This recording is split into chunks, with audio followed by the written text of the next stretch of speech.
அன்னையின் அன்பு பக்தர்களை, இத்திருப்பலியானது ஆலயத்தில் கூடியிருக்கும் பக்தர்களின் கருத்துக்களுக்காகவும் ஜெயா பிளஸ் தொலைக்காட்சி, திருத்தல இணையதளம் மற்றும் அனைத்து சமூக ஊடகங்களின் வழியாக பங்கெடுக்கும் பக்தர்களின் கருத்துக்களுக்காகவும் இன்றைய நாளின் ஒளிபரப்பிற்கு உதவி செய்த நன்கொடையாளர்களின் குடும்ப கருத்துக்களுக்காகவும் நேற்று திருப்பலி எழுதி வைத்தவர்களின் கருத்துக்களுக்காகவும் ஒப்பு கொடுக்கப்படுகிறது. மேலும் இந்த ஒளிபரப்பை காணுகின்ற அனைத்து அன்னையின் பக்தர்களையும் இறைவன் நிறைவாக ஆசிர்வதிக்கவும் இத்திருப்பலியிலே மன்றாடுவோம். Dear devotees, this Mass is offered for all the faithful gathered here and those who are participating through Jaya Plus, Shrine Web TV, as well as other social media, and in a special way for all the sponsors of this live telecast Mass and those who wrote their Mass intentions yesterday, and all the devotees of Our Lady of Health Velangani who are watching the same. தந்தை மகன் தூயாவியாரின் பெயராலே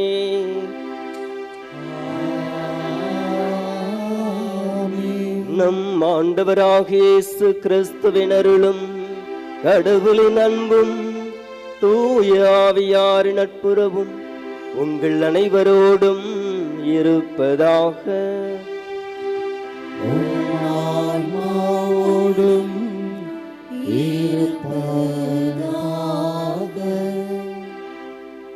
இயேசுவில் பிரியமான சகோதர சகோதரிகளே, புனித ஆரோக்கிய அன்னையின் அன்பு பக்தர்களே, திருப்பாடல் 17:15 இவ்வாறு நாம் வாசிக்கிறோம்: விழித்தெழும்போது உமது உருவம் கண்டு நிறைவடைவேன். திருப்பாடல் 34:5 இவ்வாறு சொல்லுகிறது: அவரை நோக்கி பார்த்தோர் மகிழ்ச்சியால் மிளர்ந்தனர், அவர்களது முகம் அவமானத்திற்கு உள்ளாகவில்லை என்று. சக்கரியா புத்தகம் அதிகாரம் 12 இறைவசனம் 10 சொல்லுகிறது: ஊடுருவ குத்தியவரை அவர்கள் உற்று நோக்குவார்கள் என்று.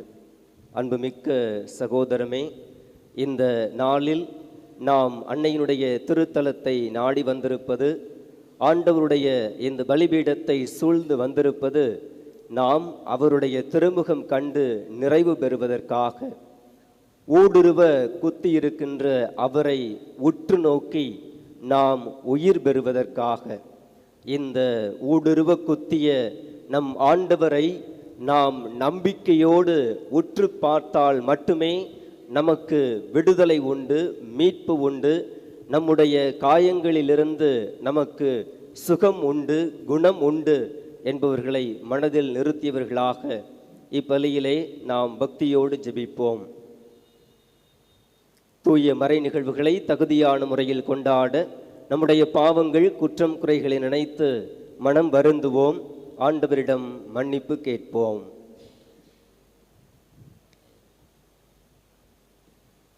எல்லாம் வல்ல இறைவனிடமும் சகோதர சகோதரிகளை உங்களிடமும் நான் பாவி என்று ஏற்றுக்கொள்கிறேன். ஏனெனில் என் சிந்தனையாலும் சொல்லாலும் செயலாலும் கடமையில் தவறியதாலும் பாவங்கள் பல செய்தேன். என் பாவமே என் பாவமே என் பெரும் பாவமே. ஆகையால் எப்பொழுதும் கனியான புனித மரியாவையும் வானதூதர் புனித அனைவரையும் சகோதர சகோதரிகளை உங்களையும் நம் இறைவனாகிய ஆண்டவரிடம் எனக்காக வேண்டிக் கொள்ள மன்றாடுகின்றேன். எல்லாம் வல்ல இறைவன் நம் மீது இரக்கம் வைத்து நம் பாவங்களை மன்னித்து நம்மை நிலை வாழ்வுக்கு அழைத்துச் செல்வாராக. ஆமென்.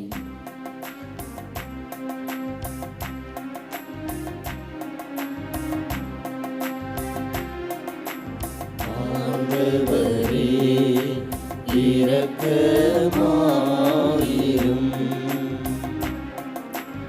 ஆண்டவரே இரக்கமாயிரும்.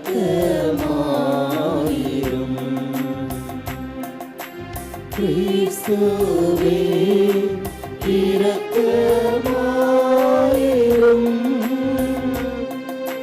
கிறிஸ்துவே இரக்கமாயிரும்.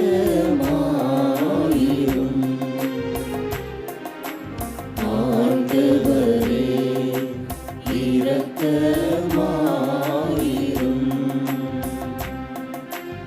ஆண்டவரே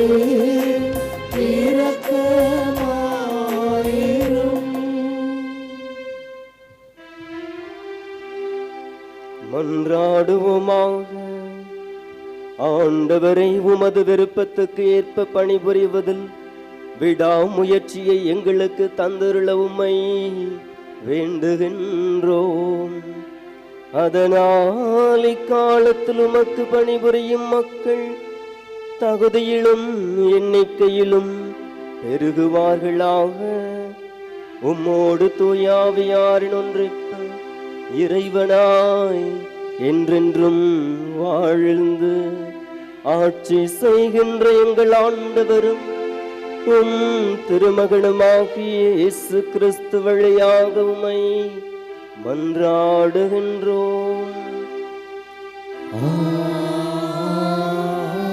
ஆமென்.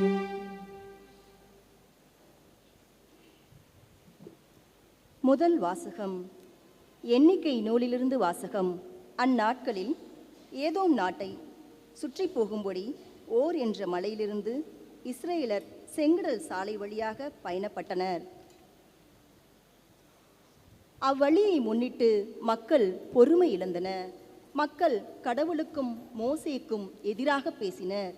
இந்த பாலைநிலத்தில் மாளும்படி எங்களை எகிப்திலிருந்து கொண்டு வந்தது ஏன்? இங்கு உணவும் இல்லை, தண்ணீரும் இல்லை. அற்பமான இந்த உணவு எங்களுக்கு வெறுத்து போய்விட்டது என்றன. உடனே ஆண்டவர் கொள்ளைவாய் பாம்புகளை மக்களிடையே அனுப்பினார். அவை கடிக்கவே இஸ்ரேல் மக்களில் பலர் மாண்டன. அப்போது மக்கள் மோசேயிடம் வந்து, நாங்கள் பாவம் செய்துள்ளோம். நாங்கள் ஆண்டவருக்கும் உமக்கும் எதிராக பேசியுள்ளோம். அவர் இந்த பாம்புகளை அகற்றிவிடும்படி நீர் ஆண்டவரிடம் வேண்டிக் கொள்ளும் என்றனர். அவ்வாறே மோசே மக்களுக்காக மன்றாடினார். அப்போது ஆண்டவர் மோசேயிடம் கொள்ளிவாய்ப்பாம்பு ஒன்றை செய்து அதை ஒரு கம்பத்தில் பொறுத்து, கடிக்கப்பட்டோரில் இதை பார்க்கிற ஒவ்வொருவனும் பிழைப்பான் என்றார். அவ்வாறே மோசே ஒரு வெண்கல பாம்பை செய்து அதை ஒரு கம்பத்தில் பொருத்தினார். பாம்பு கடித்த எந்த ஒரு மனிதனும் இந்த வெண்கல பாம்பை பார்த்து உயிர் பிழைப்பான். ஆண்டவரின் அருள்வாக்கு. இறைவனுக்கு நன்றி. பதிலுரை பாடல். திருப்பாடல் 102 பல்லவி. ஆண்டவரே எம் மன்றாட்டை கேட்டருளும்.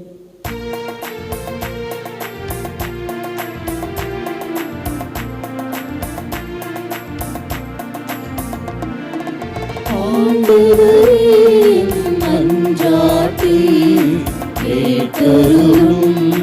கேட்டருளும். ஆண்டவரே எம் மன்றாட்டை கேட்டருளும்.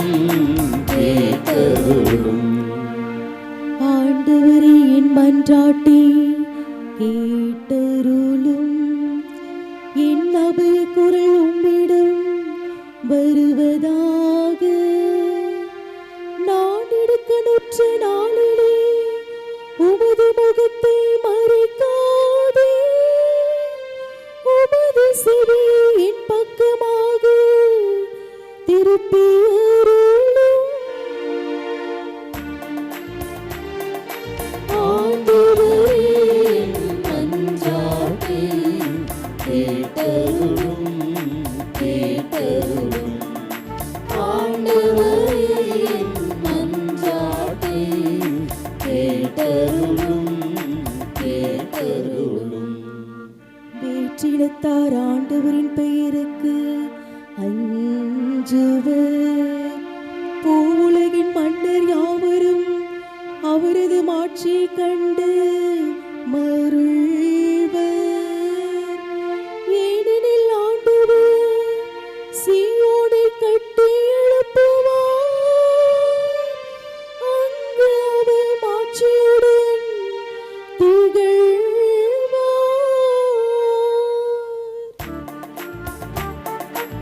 ஆண்டவரே, என் மன்றாட்டை கேட்டருளும், கேட்டருளும். ஆண்டவரே, என் மன்றாட்டை கேட்டருளும், கேட்டருளும்.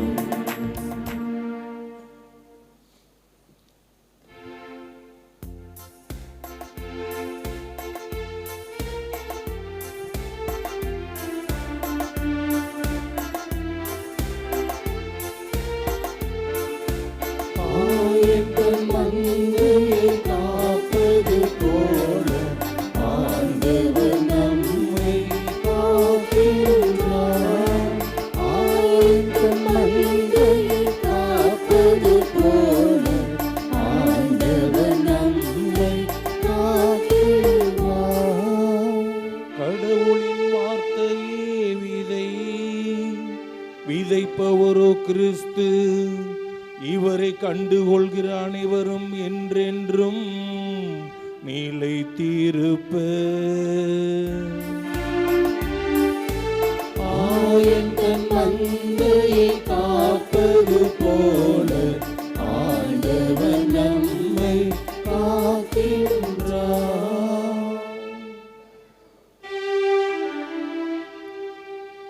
ஆண்டவர் உங்களோடு இருப்பாராக. உம் ஆன்மாவோடும் இருப்பாராக. யோவான் எழுதிய தூய நற்செய்தியிலிருந்து வாசகம். ஆண்டவரே, மாட்சி உமக்கே. அக்காலத்தில் இயேசு பரிசேயர்களை நோக்கி, நான் போனபின் நீங்கள் என்னை தேடுவீர்கள். நான் போகுமிடத்திற்கு உங்களால் வர இயலாது. நீங்கள் பாவிகளாகவே சாவீர்கள் என்றார்.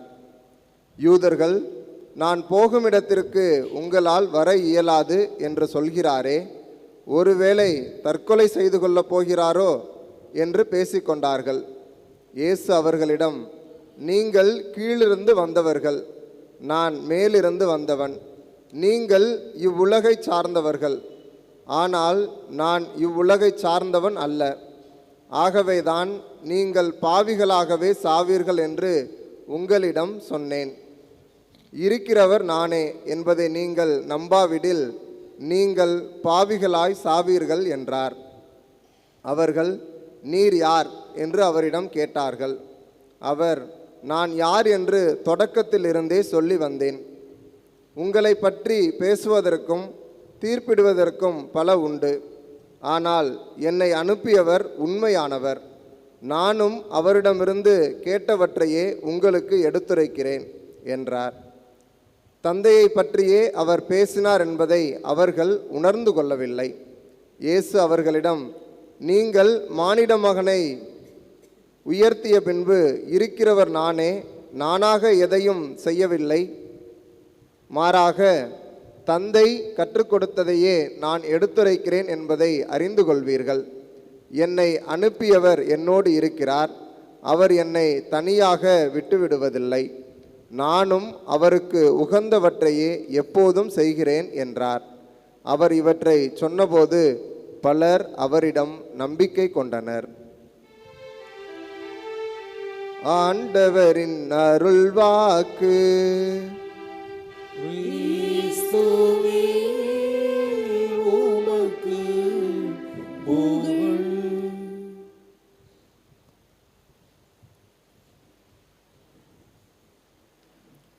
இறையேசுவில் பிரியமான சகோதர சகோதரிகளே, புனித ஆரோக்கிய அன்னையினுடைய அன்பு பக்தர்களே, இன்றைய திருப்பாடல் சொல்லுகிறது, ஆண்டவரே என் மன்றாட்டை கேட்டருளும், என் அபயக்குரல் உம்மிடம் வருவதாக. நான் இடுக்கணுற்ற நாளிலே உமது முகத்தை மறைக்காதீர், உமது செவியை என் பக்கமாக திருப்பியருளும், நான் மன்றாடும் நாளில் விரைவாய் எனக்கு பதிலளியும் என்று. இன்றைய நாளில் நாம் புனித ஆரோக்கிய அன்னையினுடைய திருத்தலத்தை நாடி வந்திருக்கிறோம் என்று சொன்னால், இன்றைய திருப்பாடல் வரிகள் சொல்கின்ற இந்த வார்த்தைகளோடு நம் வாழ்வை ஒன்றித்து வாழ்வதற்காகத்தான். ஆண்டவரே, நாங்கள் இந்த இடத்திலிருந்து அன்னை மரியாளுடைய இந்த திருத்தலத்திலிருந்து உம்மிடத்திலே எழுப்பக்கூடிய கூக்குரல் உம்மிடம் வருவதாக. எங்களுடைய கூக்குரலை கேட்பதற்கு உம்முடைய செவிகளை நீர் திறந்தருளும். எங்களுடைய விண்ணப்பங்களுக்கு நீர் புனித ஆரோக்கிய அன்னை வழியாக செவி சாயும் என்று சொல்லி இங்கே நாம் ஒவ்வொருவரும் நம்பிக்கையோடு புனித ஆரோக்கிய அன்னையின் திருத்தலத்திலே கூடி வந்திருக்கிறோம். நிச்சயம் கானா ஊரிலே பரிந்து பேசிய இந்த அன்பு நம் ஆரோக்கிய தாய் நம் ஒவ்வொருவருக்காகவும் பரிந்து பேசுவார். அன்புமிக்க சகோதரமே, இன்றைய நாளிலே நாம் உயிர் தரும் பார்வை என்ற தலைப்பிலே இன்றைய வாசகங்களோடு நாம் சிந்தித்து பார்க்க அழைக்கப்படுகிறோம். நாம் ஆண்டவர் இயேசு மீது நம்பிக்கை கொண்டால் மட்டுமே, சிலுவையில் தொங்குகின்ற அவரை நம்பிக்கையோடு நாம் உற்று நோக்கினால் மட்டுமே நமக்கு வாழ்வு உண்டு, நம்முடைய காயங்களிலிருந்து நாம் குணமடைவோம். இதைத்தான் இன்றைய நாள் நமக்கு தெளிவாக எடுத்து சொல்கிறது.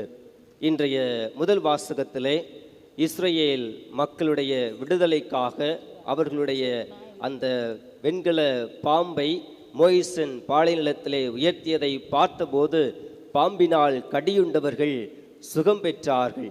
அதே போன்று சிலுவையிலே உயர்த்தப்பட்டிருக்கின்ற இயேசுவை நாம் நம்பிக்கையோடு உற்று நோக்கினால் மட்டுமே நம்முடைய பாவங்களிலிருந்து நமக்கு விடுதலை உண்டு. இதைத்தான் இன்றைய இரண்டு வாசகங்களும் நமக்கு எடுத்து சொல்லுகின்றன. இன்றைய முதல் வாசகத்திலே நாம் பார்க்கிறோம், இந்த இஸ்ரேல் மக்கள் ஆண்டவருக்கு எதிராகவும் மோய்சனுக்கு எதிராகவும் முணுமுணுக்கிறார்கள். நாம் இதை முதல் முறையாக இந்த இஸ்ரேல் மக்கள் இவ்வாறு செய்யவில்லை. மாறாக பல இடங்களிலே அவர்கள் ஆண்டவருக்கு எதிராக முறையிடுவதை, மோய்சனுக்கு எதிராக முறையிடுவதை நாம் விடுதலை பயண நூலிலே வாசிக்கிறோம். உதாரணமாக விடுதலை பயண நூல் அதிகாரம் 14 அந்த இஸ்ரேல் மக்களை ஆண்டவர் எகிப்திலிருந்து பாலை நிலத்திலே வழிநடத்தி கொண்டு வருகிறார். அவர்களுக்கு முன்பாக செங்கடல் இருக்கிறது. அந்த செங்கடலை பார்த்தவுடன் இந்த இஸ்ரேல் மக்கள் அங்கே கூக்குரல் எழுப்புகிறார்கள். எகிப்திலே நாங்கள் சாவதற்கு சவக்குழிகள் இல்லை என்றா, இந்த பாலை நிலத்தில் நாங்கள் அழிந்து போக வேண்டும் என்றா நீர் எங்களை இங்கே வழிநடத்தி கொண்டு வந்தீர் என்று ஆண்டவருக்கு எதிராகவும் மோய்சனுக்கு எதிராகவும் அவர்கள் முறையிடுகிறார்கள், அவர்கள் முணுமுணுக்கிறார்கள். ஆனால் ஆண்டவராகிய கடவுள் மோய்சனிடம், உன்னுடைய கோலை அந்த நதியை கோலால் அந்த நதியை அடி என்று சொல்ல அங்கே செங்கடல் இரண்டாக பிளக்கிறது. அந்த மக்கள் அதிலே நடந்து செல்கிறார்கள். எகிப்திய படைகளும் அந்த கடலிலே அமிழ்ந்து போகிறார்கள். ஆண்டவர் அவர்களை அற்புதமாக விடுவிக்கிறார். மீண்டுமாக இவர்கள் தங்களுடைய பயணத்தை தொடர்கிறார்கள். தொடர்ந்து பயணிக்கின்ற போது மாரா என்ற இடத்திலே அவர்கள் செல்லும் போது அங்கே அவர்களுக்கு குடிப்பதற்கு நல்ல தண்ணீர் இல்லை. அங்கு இருக்கக்கூடிய தண்ணீர் கசப்பாக இருக்கிறது. ஆகவே மீண்டும் இவர்கள் ஆண்டவருக்கு எதிராக முறையிடுகிறார்கள், எங்களுக்கு குடிப்பதற்கு தண்ணீர் இல்லையே என்று சொல்லி. ஆண்டவர் சொல்லுகிறார் மோய்சனிடத்திலே, ஒரு கோலை காட்டி இந்த குச்சியை எடுத்து அந்த தண்ணீரிலே போடு என்று சொல்லுகிறார். மோய்சன் அவ்வாறு செய்கிறார். அந்த கசப்பான தண்ணீர் இனிப்பான நன்னீராக மாறுகிறது. மக்கள் அதனை பருகுகிறார்கள். மீண்டும் இந்த மக்கள் தொடர்ந்து பயணிக்கிறார்கள். நாம் விடுதலை பயண நூல் அதிகாரம் 16 வாசிக்கிறோம். அவர்கள் அந்த எகிப்திலே உண்டு வந்த உணவு வகைகள் எல்லாம் இவர்களுடைய நினைவுக்கு வருகிறது. எங்களுக்கு இங்கே உண்பதற்கு ஒன்றுமே இல்லை, எங்களுக்கு இங்கே உண்பதற்கு எந்த இறைச்சியும் இல்லை என்று மீண்டுமாக ஆண்டவருக்கு எதிராக அவர்கள் முறையிடுகிறார்கள். ஆண்டவர் மோயிசனிடத்திலே, இந்த மக்களுக்காக நான் மன்னாவையும் காடையையும் இந்த பாலை நிலத்திலே பொழிவேன் என்று சொல்லி அந்த மக்களுக்கு மீண்டுமாக அற்புதமாக உணவெடுக்கிறார். இந்த மக்கள் ஒவ்வொரு முறையும் ஆண்டவருக்கு எதிராக முறையிடும் போது ஆண்டவர் அவர்களுக்கு அற்புதமாக அவர்களுக்கு தேவையானதையெல்லாம் கொடுத்து அவர்களை வழிநடத்துகிறார். இந்த மக்கள் ஆண்டவர் செய்த அந்த அருஞ்செயல்களை நினைத்து ஆண்டவரை போற்றி புகழ்ந்து பாடியிருக்க வேண்டும். இதுவரை காத்து வழிநடத்துகின்ற தெய்வம் தொடர்ந்து நம்மை அவர் வாக்களித்த அந்த கானான் நாட்டிற்கு, பாலும் தேனும் பொழியக்கூடிய நாட்டிற்கு நிச்சயம் வழிநடத்துவார் என்ற நம்பிக்கையிலே அவர்கள் பயணித்திருக்க வேண்டும். ஆனால் அதை விட்டுவிட்டு மீண்டுமாக இன்றைய முதல் வாசகத்திலே நாம் வாசிக்கிறோம், அந்த மக்கள் எங்களுக்கு மீண்டும் இங்கே குடிப்பதற்கு தண்ணீர் இல்லை, நாங்கள் இங்கே சாகப் போகிறோம் என்று ஆண்டவருக்கு எதிராக மீண்டுமாக முறையிடுகிறார்கள். ஆண்டவர் இந்த இஸ்ரேல் மக்கள் எப்பொழுதெல்லாம் ஆண்டவருக்கு எதிராக முணுமுணுத்தார்களோ முறுமுறுத்தார்களோ அப்பொழுது அவர்களுக்கு அற்புதங்களை செய்ததோடு மட்டுமல்ல, மாறாக அவர்களை தண்டிப்பதையும் நாம் பார்க்கிறோம். எண்ணிக்கை நூல் 16வது அதிகாரத்திலே நாம் வாசிக்கிறோம், சீன் பாலை நிலத்திலே இந்த மக்கள் உணவுக்காக, அதாவது உணவுக்காக இறைச்சிக்காக மன்றாடிய போது ஆண்டவர் அவர்களுக்கு காடையை கொடுத்தார். இருப்பினும் அவர்களுடைய அந்த வணங்கா கழுத்துள்ள மக்களுடைய எண்ணத்திற்கேற்ப அவர்களுக்கு மிகப்பெரிய ஒரு உடல் வாதையை கொடுத்து அவர்களை ஆண்டவர் அங்கே துன்புறுத்துகிறார். காரணம், அவர்கள் தன்னுடைய அந்த இறை பராமரிப்பிலே நம்பிக்கை கொள்ள வேண்டும் என்பதை உணர்த்துவதற்காக. அது மட்டுமல்ல, இந்த இஸ்ரேல் மக்கள் பயணம் செய்கிற போது இவர்களுக்கு தாகம் எடுக்கிறது. நாம் மீண்டுமாக இந்த எண்ணிக்கை புத்தகத்திலே வாசிக்கிறோம், அவர்கள் ஒரேபு மலையிலே வருகிற போது மீண்டும் அவர்களுக்கு தாகம் எடுக்கிறது. ஆண்டவர் சொல்லுகிறார் மோயிசனிடத்திலே, இந்த பாறையிடத்திலே நீ கட்டளையிடு, நீ இதற்கு தண்ணீர் கொடுக்க கட்டளையிடு என்று சொல்கிறார். ஆனால் மோயிசன் என்ன செய்கிறார், தன்னுடைய கையில் இருந்த கோலால் அந்த பாறையை இருமுறை தட்டுகிறார். மோயிசனும் ஆண்டவர் மீது நம்பிக்கை கொள்ள தவறிவிடுகிறார். ஆகவே ஆண்டவர் மோயிசனையும் தண்டிப்பதை பார்க்கிறோம். நீ இந்த மக்களை வழிநடத்தி சென்று அந்த கானான் தேசத்திற்குள் நீ நுழைய மாட்டாய் என்று மோயிசனுக்கும் ஆண்டவர் தண்டனை கொடுப்பதை நாம் பார்க்கிறோம். இவ்வாறு இஸ்ரேல் மக்கள் தாங்கள் தேவையில் இருக்கும்போது மன்றாடும் போது ஆண்டவர் அவர்களுக்கு அனைத்தையும் கொடுக்கிறார்.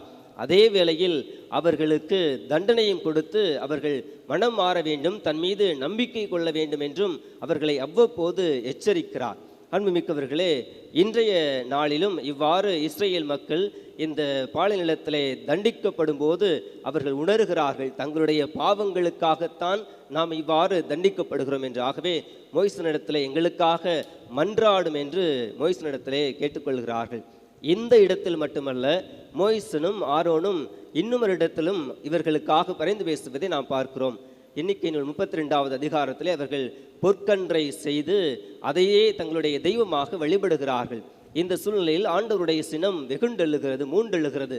அந்த வேளையிலும் இந்த மக்களை அழிப்பதற்கு ஆண்டவர் விருப்பம் கொள்கிறார். ஆனால் மோயிசன் இந்த மக்களுக்காக மீண்டுமாக அங்கே பரிந்து பேசுவதை நாம் பார்க்கிறோம். அதே போன்றுதான் இந்த இடத்திலும் இந்த மக்களுக்காக ஆண்டவர் இடத்திலே மோயிசன் பரிந்து பேசுகிறார். ஆகவே மோயிசனிடத்திலே ஆண்டவர் சொல்லுகிறார், நீ ஒரு வெண்கல பாம்பை செய்து அதை கோலிலே மாட்டி உயிரை நிறுத்து, இதை பார்ப்பவர்கள் அந்த பாம்பினால் கடியுண்ட அனைவரும் மீண்டுமாக உயிர் பெறுவார்கள், சுகம் பெறுவார்கள் என்று. இந்த பாம்பை பார்ப்பதில் அல்ல எல்லாம் அடங்கி இருக்கிறது, மாறாக அந்த பாம்பின் பார்த்து அவர்கள் நம்பிக்கை கொள்வதில் தான் அவர்களுடைய சுகம் அடங்கி இருக்கிறது என்பதை நாம் அறிந்து கொள்ள வேண்டும். ஆகவே இந்த வெண்கல பாம்பை நம்பிக்கையோடு பார்த்தவர்கள் அங்கே அற்புதமாக சுகம் பெறுவதை நாம் பார்க்கிறோம். இன்றைய நற்செய்தியிலும் ஆண்டவர் இயேசு இந்த யூதர்களுக்கு சொல்லுகிறார், என்னை நான் மேலே உயர்த்தப்படும் போது என் மீது நம்பிக்கை கொள்கிறவர்கள் நிச்சயம் வாழ்வு பெறுவார்கள் என்று. ஆண்டவர் இவ்வாறு சொல்ல காரணம் என்ன என்று பார்த்தோம் என்றால், இந்த இஸ்ரேல் மக்கள் அல்லது மறைநூல் அறிஞர்கள், பரிசேயர்கள் ஆண்டவரை புரிந்து கொள்ளவில்லை. இன்றைய நற்செய்தியிலே பார்க்கிறோம், நான் மீண்டுமாக என்னுடைய தந்தை இடத்திலே செல்கிறேன், நான் போகும் இடம் உங்களுக்கு தெரியாது என்று ஆண்டவர் சொல்லுகிறார்.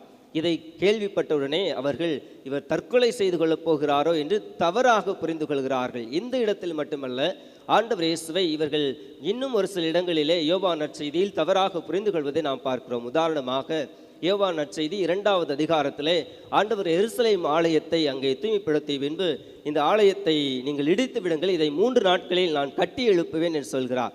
ஆனால் அந்த மக்கள் சொல்கிறார்கள், இந்த எருசலேம் தேவாலயத்தை கட்டி எழுப்புவதற்கு 46 ஆண்டுகள் ஆயிற்று, நீ இந்த ஆலயத்தை 3 நாளில் கட்டி எழுப்பி விடுவீரோ என்று கேட்கிறார்கள். ஆனால் ஆண்டவர் சொன்னது தன்னுடைய உடலாகிய ஆலயத்தை பற்றிய என்பதை அவர்கள் புரிந்து கொள்ள அவர்கள் மறந்து விடுகிறார்கள்.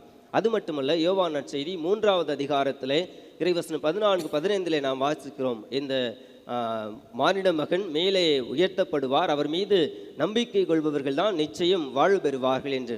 அது மட்டுமல்ல, இந்த யோவான் நற்செய்தி 3வது அதிகாரத்தில் நிக்கோதேம் என்ற ஒரு பரிசேயர் ஆண்டவரிடத்திலே அங்கே வருகிறார். அப்போது ஆண்டவர் சொல்கிறார், ஒருவர் மறுபடியும் பிறந்தால் என்று இறையாட்சியை காண இயலாது என்று. இவரும் ஆண்டவருடைய இந்த வார்த்தைகளை தவறாக புரிந்து கொள்ளார். மீண்டும் ஒருவர், வயதான ஒருவர் எப்படி மீண்டுமாக பிறக்க முடியும் என்று அவரிடத்திலே ஒரு கேள்வி எழுகிறது. ஆண்டவர் சொல்லுகிறார், தான் சொல்லுகின்ற இந்த பிறப்பானது நீரினாலும் ஆவியாராலும் என்று அந்த நிக்கோதேமுக்கு புரிய வைப்பதை நாம் பார்க்கிறோம். அது மட்டுமல்ல, யோவான் நற்செய்தி அதிகாரம் 4 நாம் அந்த சமாரிய பெண்ணோடு ஆண்டவர் உரையாடுவதிலும் பார்க்கிறோம். நான் தரும் தண்ணீரை குடிப்பவருக்கு தாகமே எடுக்காது என்று சொல்கிறார். ஆனால் அந்த பெண்மணி சாதாரண அந்த ஓடை நீரைத்தான் ஆண்டவர் சொல்லுகிறாரோ என்று சொல்லி அந்த நீரை எனக்கு இப்போதே கொடும் என்று சொல்கிறார். ஆனால் ஆண்டவர் சொன்னது ஆவியானவருடைய அருளை குறித்து என்பதை அங்கே அவர் புரிந்து கொள்ள தவறிவிடுகிறார். அது மட்டுமல்ல, யோவான் நற்செய்தி 6வது அதிகாரத்தில் ஆண்டவர் என்னுடைய உடலையும் என்னுடைய இரத்தத்தையும் உங்களுக்கு உணவாகவும் பானமாகவும் கொடுக்கிறேன் என்று சொன்னபோது ஆண்டவர் நற்கருணை குறித்து சொல்லுகிறார் என்பதை அந்த யூதர்கள் அங்கே புரிந்து கொள்ள தவறிவிடுகிறார்கள். அதே போன்றுதான் ஆண்டவர் இயேசுவும் இங்கே நான் என் தந்தையிடத்திலே செல்கிறேன், அங்கே செல்லுகின்ற இடத்தை உங்களால் புரிந்து கொள்ள முடியாது, அங்கே உங்களால் வர முடியாது என்று சொல்லுகிற போது இங்கும் இவர்கள் தவறாக புரிந்து கொண்டு நீர் யார் என்ற கேள்வியை ஆண்டவரிடத்தில் எழுப்புகிறார்கள். ஆண்டவர் மோயிசனிடத்திலே, மோயிசன் நான் உன்னுடைய மக்களை விடுவிக்க சென்று அந்த பார்வோன் மன்னரிடத்திலே நீ யார் என்று கேட்டால் நான் என்ன சொல்வது என்று கேட்டதற்கு இருக்கின்றவர் நானே என்று சொல்லிய போது அதே வார்த்தைகளை ஆண்டவர் இயேசுவும் இங்கே சொல்லுகிறார். நானே இருக்கிறவர் என்று அந்த மக்களுக்கு அவர் எடுத்து சொல்லுகிறார். நானே இருக்கிறவர், இதைத்தான் ஆண்டவர் இயேசு அவர்களுக்கு புரிய வைக்கிறார். அது மட்டுமல்ல, என் மீது நீங்கள் நம்பிக்கை கொள்ளவில்லை என்றால் நீங்கள் நிச்சயம் உங்களுடைய பாவத்திலே அழிவீர்கள் என்று சொல்வதோடு, நான் மேலே உயர்த்தப்படும் போது என்னை பார்த்து என்னிலே நம்பிக்கை கொள்ளும்போது உங்களுடைய பார்வை அந்த உயிர் தரும் பார்வையாக இருக்கும் என்று அந்த மக்களுக்கு புரிய வைக்கிறார். அன்மிக்க சகோதர சகோதரிகளே, நமக்கும் ஆண்டவர் எவ்வளவோ நன்மைகளை செய்கிறார். காலை முதல் மாலை வரை அல்லது பிறப்பு முதல் இறப்பு வரை ஒவ்வொரு நாளும் ஆண்டவர் நமக்கு செய்யக்கூடிய நன்மைத்தனங்கள் எண்ணில் அடங்காதவை. ஆனால் நாமும் இந்த இஸ்ரேல் மக்களைப் போல பல நேரங்களில் ஏதோ ஒரு சில துன்பம் நமக்கு வருகிற போது ஆண்டவருக்கு எதிராக முறுமுறுக்கிறோம். ஆண்டவரை எங்களை படைத்தது நீ சாகடிக்கவா என்று ஆண்டவருக்கு எதிராக நாம் குரல் எழுப்புகிறோம். அப்படிப்பட்ட சூழ்நிலைகளில் ஆண்டவர் நமக்கு சொல்லுவது, உங்களை இதுவரை வழிநடத்திய நான் இனியும் வழிநடத்துவேன் என்பதில் நீங்கள் நம்பிக்கை கொள்ள வேண்டும் என்பதுதான். அது மட்டுமல்ல, என்னிலே நீங்கள் நம்பிக்கை கொள்ளும்போது நிச்சயம் நீங்கள் வாழ்வு பெறுவீர்கள் என்பதைத்தான் ஆண்டவர் தெளிவாக எடுத்து சொல்கிறார். இவ்வாறு ஆண்டவரை காண ஆவல் கொண்டு அவரை பார்த்தவர்கள் அவர்களுடைய வாழ்வே மிகப்பெரிய மாற்றம் கண்டதை நாம் பார்க்கிறோம். உதாரணமாக லூக்கா நற்செய்தி அதிகாரம் 19 இறைவசனம் 1-10 முடிய நாம் வாசிக்கும் போது அங்கே சக்கையினுடைய நிகழ்வை பற்றி வாசிக்கிறோம். அவர் ஆண்டவரை காண ஆவல் கொண்டு அந்த அத்திமரத்தின் மீது ஏறிக்கொண்டார், ஆண்டவரை கண்டார். அவருடைய வாழ்வு மிகப்பெரிய மாற்றம் கண்டது. அவருக்கு ஆண்டவர் மாபெரும் விடுதலை கொடுத்தார். அதே வேளையில் ஆண்டவரை காண வேண்டும் என்று சொல்லிய இந்த ஏரோதுவும் ஆண்டவரை கண்டபோது அவர்களை நம்பிக்கை கொள்ளவில்லை. மாறாக அவரை காண தேடியது ஏதாவது அவர் புதுமைகள் செய்வார், ஏதாவது அற்புதம் செய்வார் என்பதை காண மட்டுமே. ஆகவே மிக்க சகோதர சகோதரி, இவ்வாறு நாம் ஆண்டவரை தேடக்கூடாது. மாறாக தாங்கள் ஊடுருவ குத்தியவரை நாம் நம்பிக்கையோடு உற்று நோக்கினால் நிச்சயம் நமக்கு வாழ்வு உண்டு என்ற நம்பிக்கையிலே நான் ஆண்டவரை தேடி அவரை உற்று நோக்க வேண்டும். நிச்சயம் நாம் வாழ்வு பெறுவோம். சிலுவையை நிமிர்ந்து பாராயோ, அதன் புதுமையை கொஞ்சம் கேளாயோ. சிலுவையை நிமிர்ந்து பாராயோ, அதன் புதுமையை கொஞ்சம் கேளாயோ. ஆண்டவரை உற்று பார்த்தோர் அவருடைய முகம் மகிழ்ச்சியால் மிளிர்ந்தது. அவர்கள் ஒருபோதும் அவமானத்திற்கு உட்படவில்லை. ஆமென்.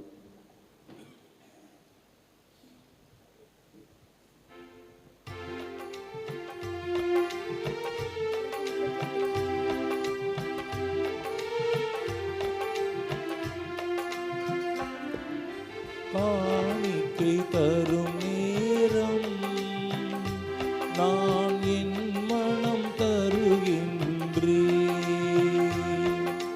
காணிக்கை தரும் நேரம் நான் என் மனம் தருகின்றேன்.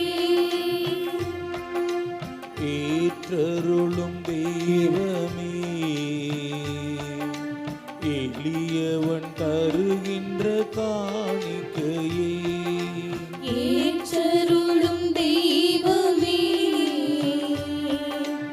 எளியவர் தருகின்ற காணிக்கையே. காணிக்கை தரும் நேரம் நான் என் மனம் தருகின்றேன். காணிக்கை தரும் நேரம் நான் என் மனம் தருகின்றேன். சகோதர சகோதரிகளே, என்னுடையதும் உங்களுடையதுமான பலி எல்லாம் வல்ல தந்தையாக இறைவனுக்கு ஏற்றதாகும்படி மன்றாடுங்கள். ஆண்டவர் தமது இறைவனின் புகழ்ச்சிக்காகவும் ஆட்சிக்காகவும் நமது நன்மைக்காகவும் புனித திரு அவை அனைத்து நலனுக்காகவும் முதுகலையிலிருந்து பலியை ஏற்றுக்கொள்வாராக. ஆண்டவரை மகிழ்வின் பலிபொருட்களை உமக்கு நாங்கள் ஒப்பு கொடுக்கின்றோம். அதனால் நீர் எங்கள் குற்றங்களை கனிவுடன் மன்னித்து தடுமாறும் எங்கள் இதயங்களை வழிநடத்துவீராக. எங்கள் ஆண்டவராகிய கிறிஸ்து வழியாக உம்மை மன்றாடுகின்றோம். ஆண்டவர் உங்களோடு இருப்பாராக.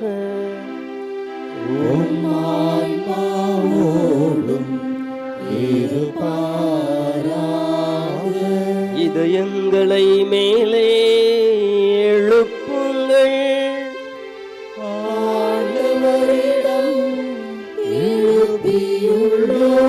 நம் இறைவனாகிய ஆண்டவருக்கு நன்றி கூறுவோம்.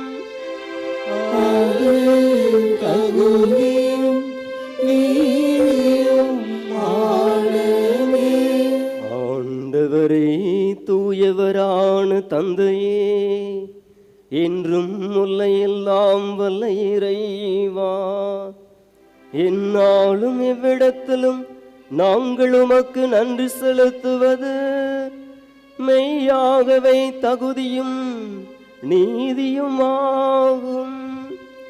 எங்கள் கடமையும் மீட்புக்குரிய செயலுமாகும். எங்கள் தவ முயற்சிகளால் நாங்கள் உமக்கு நன்றி செலுத்தவும், எங்கள் ஆணவத்தை தளர்த்தவும், ஏழைகளுக்கு உணவளிக்கவும், இவ்வாறு உமது கனிவிரக்கத்தை பின்பற்றவும் நீ திருவுலமானி. ஆகவே எண்ணற்ற வானதூதரோடு சேர்ந்து நாங்களும் உம்மை போற்றி புகழ்ந்தேத்தி ஒரே குரலில் ஆர்ப்பரிப்பதாவது:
ஆண்டவரே, நீர் மெய்யாகவே தூயவர், தூய்மை அனைத்துக்கும் ஊற்று. ஆகவே உம்முடைய ஆவியை பொழிந்து இக்காணிக்கைகளை தூய்மைப்படுத்த வேண்டுகிறோம். இவ்வாறு எங்கள் ஆண்டவர் இயேசு கிறிஸ்துவின் உடலும் இரத்தமுமாக எங்களுக்கு இவை மாறுவனவாக. அவர் பாடுபட உளம் கனிந்து தம்மை கையளித்த போது அப்பத்தை எடுத்து நன்றி செலுத்தி அதை பெற்று தம் சீடர்களுக்கு அளித்து கூறியதாவது: அனைவரும் இதிலிருந்து பெற்று உண்ணுங்கள், ஏனெனில் இது உங்களுக்காக கையளிக்கப்படும் என் உடல்.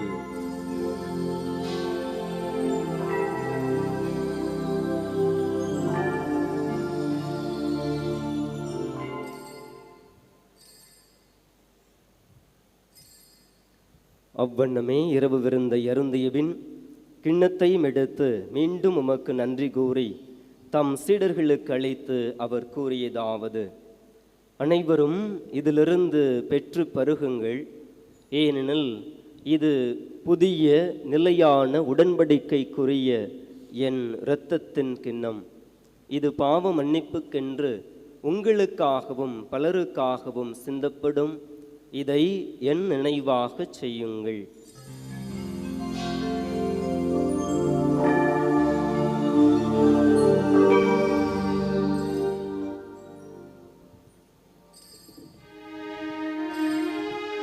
நம்பிக்கையின் மறைபொருள்.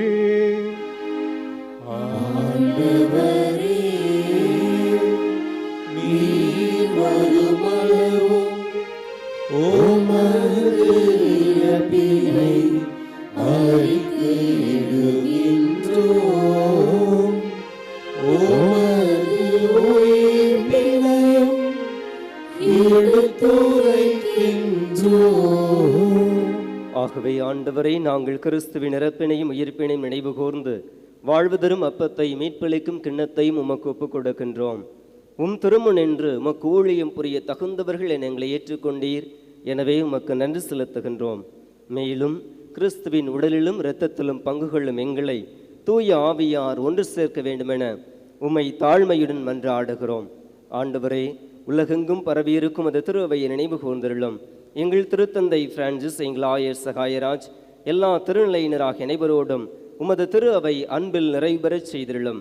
மேலும் உயிர்த்தலும் எதிர்நோக்குடன் துயில் கொள்ளும் எங்கள் சகோதரர் சகோதரிகளையும் இறந்தோர் அனைவரையும் இரக்கத்துடன் நினைவு கூர்ந்து உமது திருமுக ஒளியினுள் ஏற்றிருளும். எங்கள் அனைவர் மீதும் இரக்கமாயிரும். கடவுளின் கன்னித்தாயான புனித மரியா, அவருடைய கணவரான புனித யோசேப்பு, புனித திருத்தூதர்கள், இவ்வுலகில் உமக்கு உகந்தவராய் இருந்தோர் ஆகிய புனிதர் அனைவருடனும் நாங்கள் நிலை வாழ்வில் பங்கு கொள்ளும் தகுதி பெற்று திருமகன் இயேசு கிறிஸ்து வழியாக உம்மை புகழ்ந்தேத்தும் வரமருள உம்மை மன்றாடுகின்றோம்.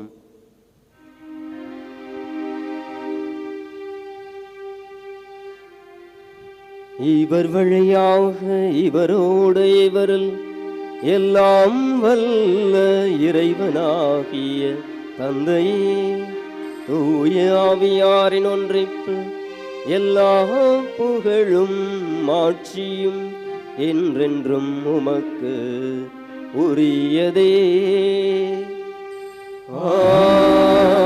ஆமென், ஆமென், ஆமென். மீட்பரின் கட்டளையால் கற்பிக்கப்பட்டு இறை படிப்பினையால் பயிற்சி பெற்று நாம் துணிந்து பாடுவோம். இருக்கின்ற எங்கள் தந்தையே, உமது பெயர் தூயது என போற்ற பெறுக. உமது ஆட்சி வருக. உமது திருவுளம் விண்ணுலகில் நிறைவேறுவது போல மண்ணுலகிலும் நிறைவேறுக.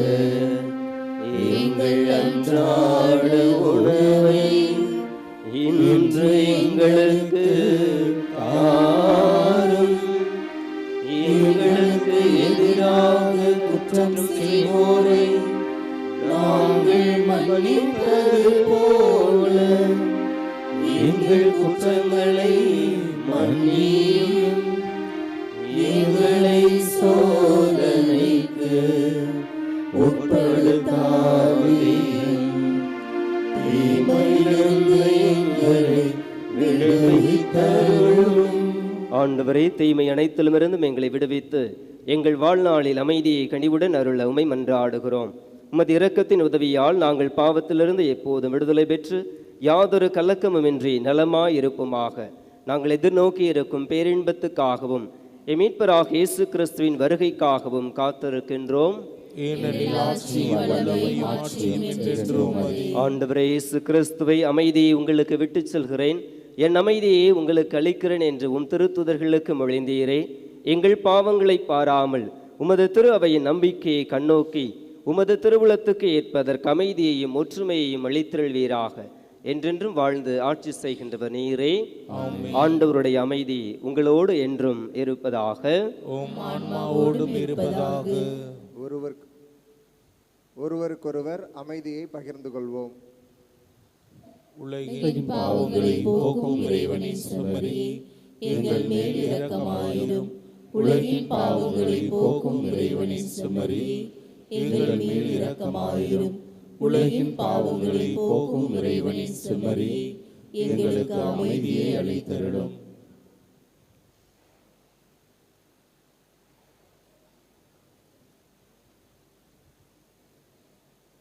இதோ இறைவனின் செம்மறி, இதோ உலகின் பாவங்களை போக்குகின்றவர். நாம் ஊடுருவக் குத்திய ஆண்டவர் இயேசு கிறிஸ்து இவரே. இவரை உற்று நோக்கியோர் உள்ளம் மகிழ்ச்சியால் மிளிர்ந்தது, அவர்கள் அவமானத்திற்கு உட்படவில்லை. இதே ஆண்டவரை உற்று நோக்குகின்ற நம்முடைய பார்வையும் உயிர் தரும் பார்வையாக மாறட்டும். இந்த ஆண்டவருடைய விருந்துக்கு அழைக்கப் பெற்றோர் பேறு பெற்றோர். ஆண்டவரே, நீர் நிலைக்கு எழுந்தருள நான் தகுதியற்றவன். ஆனால் ஒரு வார்த்தை மட்டும் சொல்லியருளும், எனது ஆன்மா நலமடையும்.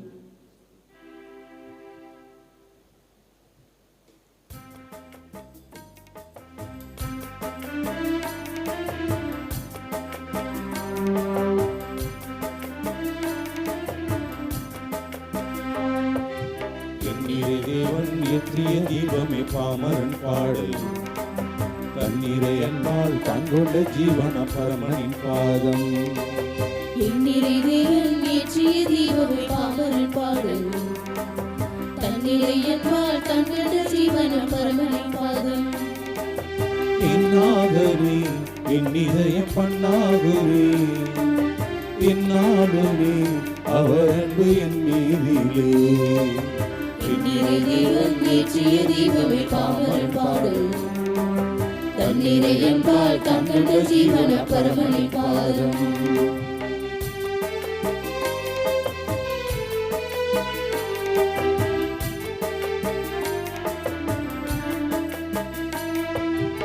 என்னாயனே உன் பாதையில் என்னாலும் நான் பாடும் சங்கீதமே, உன்னோடு நான் ஒன்றாகிட உயிரோடு உயிர் சேர்த்து உறவாடிட. நெஞ்சமும் பாடுது, கண்களும் தேடுது, தஞ்சமின்றவரே என்னுள்ளம் நாடுது. நெஞ்சமும் பாடுது, கண்களும் தேடுது, தஞ்சமின்றவரே என்னுள்ளம் நாடுது. எண்ணிறை தேவன் ஏற்றிய தீபமே பாமரன் பாடல், தண்ணீரை அன்பால் தங்கொண்ட ஜீவன பரமனின் பாதம். எண்ணிறை தேவன் ஏற்றிய தீபமே பாமரன் பாடல், தண்ணீரை அன்பால் தங்கொண்ட ஜீவன பரமனின் பாதம்.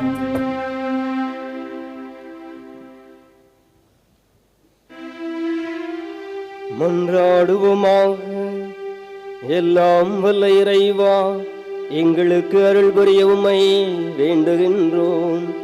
அதனால் உமக்கு உரியவற்றை தொடர்ந்து நாடி விண்ணக கொடைகளை என்றும் அடைய தகுதி பெறுவோமாக. எங்கள் ஆண்டவராகிய கிறிஸ்து வழியாக உம்மை மன்றாடுகின்றோம். ஆண்டவர் உங்களோடு இருப்பாராக.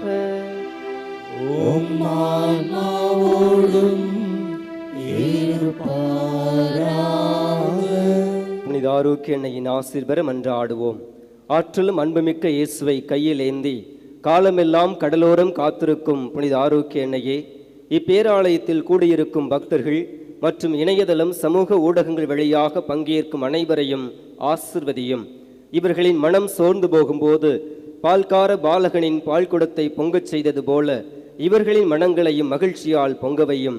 இவர்கள் தோல்வியால் துவண்டு போகும்போது நடக்க இயலாத சிறுவனை நடக்க வைத்தது போல இவர்களையும் எழுந்து நடக்க வையும்.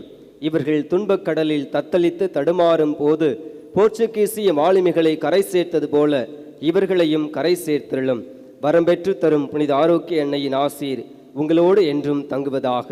May Jesus touch you and heal you through the loving hands of his dear mother, Our Lady of Health, Velankanni. எல்லாம் வல்ல இறைவன் தந்தை மகன் தூயாவியாரின் ஆசி உங்கள் மீது இறங்கி உங்களோடு என்றும் தங்குவதாக.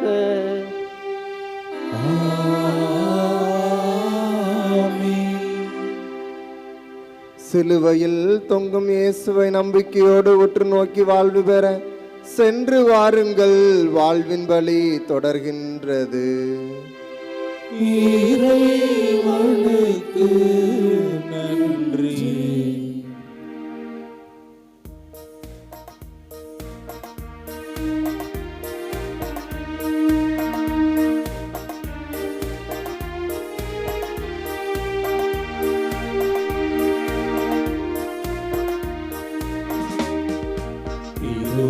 இதோ நம் இயேசுவின் தாய் நம் தாய், நீ கலங்காதே நான் உன்னோடு என்று நலம் தரும் ஆரோக்கியத்தாய்.